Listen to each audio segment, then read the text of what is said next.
నమస్తే, నేను సిరి. Triple R గారు అయితే మనం చూసినట్టయితే ఆయనని గత ప్రభుత్వ హయాంలో ఆయన మీద కేసు పెట్టి ఆయనను ఎట్లాంటి చిత్రహింసలకు గురి చేశారో చూసాము. ఆయన మీద 3rd డిగ్రీ ప్రయోగించిన విషయం కూడా మనం చూసాము. అయితే అదే విషయంలో ఆయన కేసు కూడా ఫైల్ చేయడం జరిగింది. అయితే అప్పటి సిఐడి చీఫ్ ఎవరైతే ఉన్నారో సునీల్ కుమార్ గారిని అయితే ప్రభుత్వం అయితే ఇప్పుడు విచారణకు అయితే హాజరు కమ్మని అయితే చెప్పడం జరిగింది. మరి దీంతో ఇంకా ఎంతమంది అయితే అంటే కొంతమందిని అయితే విచారణకి ఇప్పటికే కొనసాగించడం జరిగింది. మరి ఇప్పుడు ఇంకేం జరగబోతుందనే అంశాన్ని మనకు వినించడానికి మనతో పాటు ఉన్నారు ప్రముఖ రాజకీయ విశ్లేషకులు అంకమరావు గారు. నమస్కారం సార్. నమస్తే అమ్మా. సార్, ఇప్పుడు చూసుకుంటున్నట్టయితే ట్రిపుల్ ఆర్ గారి కేసు ఏదైతే ఉందో గత ప్రభుత్వ హయాంలో ఏం జరిగిందో మనకు తెలుసు. అయితే అదే విషయంలో అప్పటి సిఐడి చీఫ్ ఎవరైతే ఉన్నారో సునీల్ గారిని అయితే ఇప్పుడు ప్రభుత్వం అయితే విచారణకి హాజరు కావాలని ఆదేశించింది. ఇప్పటి వరకు ఆయనకు ఉన్నవి ఏవైతే ఉన్నాయో అవి రద్దు చేయలేదు. కానీ ఇప్పుడు ఎందుకు ఆయన మీద చర్యలు తీసుకోవాలనే ఆలోచన కూడా చాలా మందికి ఉంది. మరి ఇప్పటితోనైనా ఏదైతే అనుకుంటున్నారో ఆ చర్యలు తీసుకొని ఆయన మీద ఏవైతే తగు చర్యలు తీసుకోవాలో అవన్నీ తీసుకునే అవకాశం ఉందా లేదంటారు? అసలు ఏం జరగబోతుంది అంటే రఘురామకృష్ణరాజు అనే ఇప్పుడు ఆయన గురించి మనం మాట్లాడుకోవాలంటే సామాన్యమైన వ్యక్తి అయితే కాదు. ఎందుకంటే అప్పుడు ఆయన మీరన్నట్టు వారిని అదుపులో తీసుకోవటం, ఆయన మీద భౌతికంగా దాడి చేయటం, ఆయన చంపేయాలని ప్రయత్నం చేయటం, అప్పటికి ఆయన లోక్సభ సభ్యుడు. గమనించుకోవాల్సిన ఒక లోక్సభ సభ్యుడికి ఇంత అన్యాయం జరిగితే నాకు ఇలా అన్యాయం జరిగింది అని చెప్పని ఆయన న్యాయస్థానాన్ని ఆశ్రయించిన ఏం ఉపయోగం అయితే జరగలేదు. కానీ ఆయన తీసుకెళ్ళటం, దాడి చేయటం, చావంచుల దాకా తీసుకెళ్ళటం, నిజంగానే మనిషి ఆయన గట్టి మనిషి కాబట్టి, గుండె ధైర్యం ఎక్కువ కాబట్టి బతికి ఈరోజు మళ్ళీ కూటమిలో కీలక బాధ్యతలో ఉన్నారు. కానీ మామూలు వాళ్ళైతే గుండెకి చనిపోయేవాళ్ళు. వాళ్ళ ఆలోచన కూడా అది. నిస్సందేహంగా ఆయనకెటు అంతకుముందే గుండెకి సంబంధించిన శస్త్రచికిత్స జరిగింది కాబట్టి గుండె ఆగిపోతే చనిపోయారని చెప్పాలని ముందుగానే వాళ్ళు అన్నీ సమకూర్చుకొని, అలాగే వైద్యశాలకు కూడా ముందుగానే సమాచారం ఇచ్చేసి వాళ్ళందరూ కలిసి చేయాలనుకున్నారు. అదృష్టం బాగుండి ఆయన గుండె ధైర్యంతో బతికారు. అందులో సందేహమే లేదు. చంద్రబాబు నాయుడు గారు ఇచ్చిన సహకారం కూడా ఆయనకు మర్చిపోలేంది. ఈ సందర్భంగా మనం గమనించుకోవాల్సిన అంశం ఏంటంటే చాలా స్పష్టంగా ఆయన ఆ రోజు చాలామంది కూడా ఇప్పుడు పిచ్చి పిచ్చి మాటలు మాట్లాడుతూ ఉన్నారు.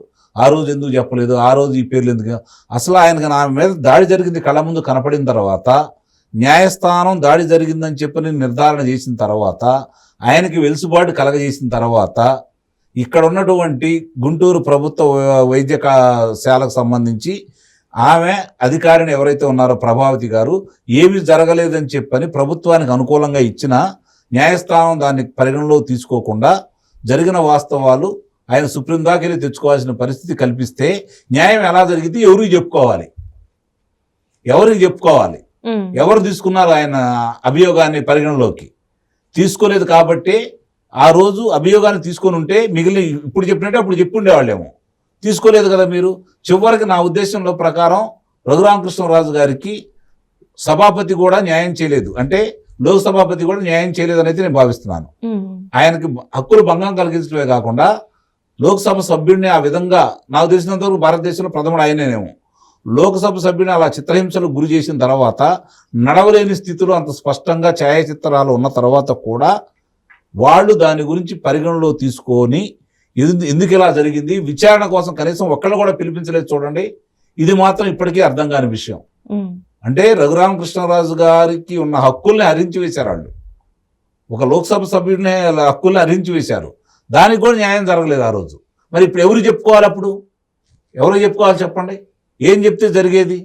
ప్రభుత్వం మారింది కాబట్టి, ఈరోజు కూటమిలో సభ్యుడు కాబట్టి, ఆ రోజు చేసిన వ్యక్తులు ఆయన 4 సంవత్సరాలు కూడా ఆ ప్రభుత్వం మీద పోరాటం చేసి చంద్రబాబు నాయుడు గారు, లోకేష్ బాబు గారు, పవన్ కళ్యాణ్ గారికి ఏమాత్రం వాళ్ళు కొన్ని సందర్భాల్లో బయటకు వచ్చి సభలు సమావేశాల్లో చెప్పారే తప్ప నిత్యం ప్రతిరోజు ప్రజలను చైతన్యపరుస్తూ ఆ ప్రభుత్వం చేసిన తప్పుల్ని ప్రజల మనసుల్లో బలంగా నాటిన వ్యక్తి.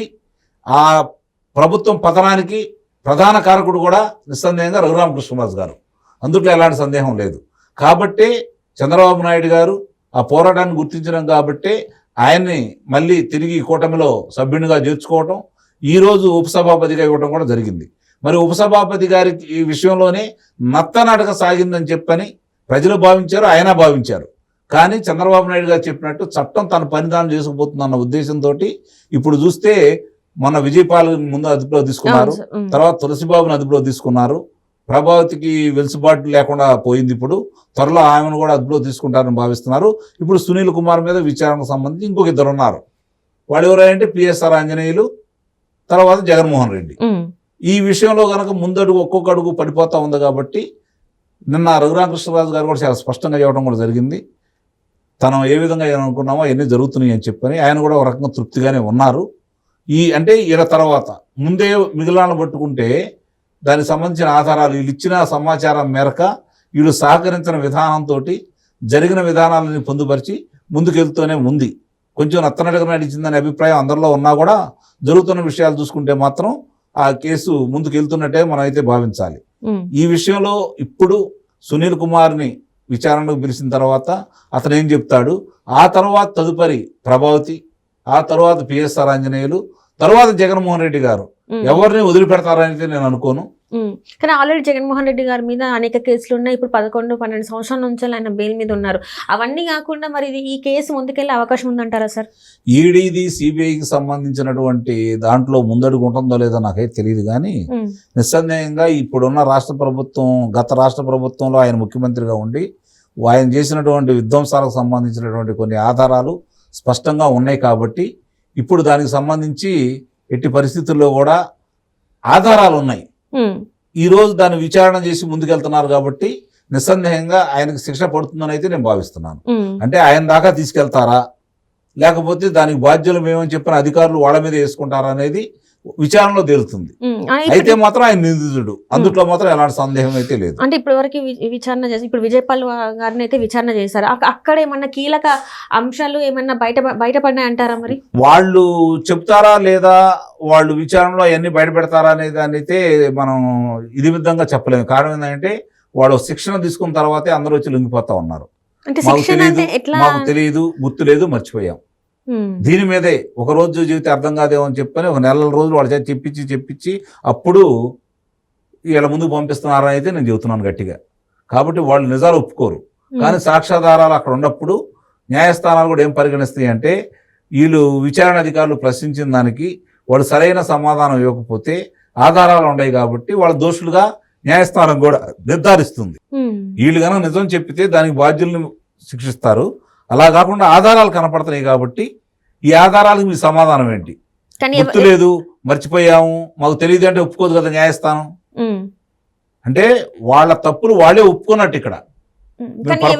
ఎవరైతే సూత్రధారు ఉన్నారో వాళ్ళకైతే శిక్ష పడే అవకాశం తక్కువ నిస్సందేహంగా పడుతుంది, అందుట్లో అనుమానం ఏం లేదు. వీళ్ళు సమాధానం ఇవ్వట్లేదు కదా, వీళ్ళ మీద వీళ్ళు వేసుకోవట్లేదు కదా. ఇప్పటి వరకు మేము చేసామని వీళ్ళు అంగీకరించట్లేదు కదా. మరి అన్నప్పుడు ఇవన్నీ బయటకు తీసుకొచ్చిన తర్వాత అభియోగాలు మోపిన వాళ్ళందరి మీద విచారణ న్యాయస్థానం చేసేసి అభియోగాలు మోపారు కాబట్టి మీరు సమాధానాలు సరిగ్గా చేయట్లేదు కాబట్టి మీరందరూ బాధ్యులు అని చెప్పినా కూడా ఆశ్చర్యపడం పని లేదు.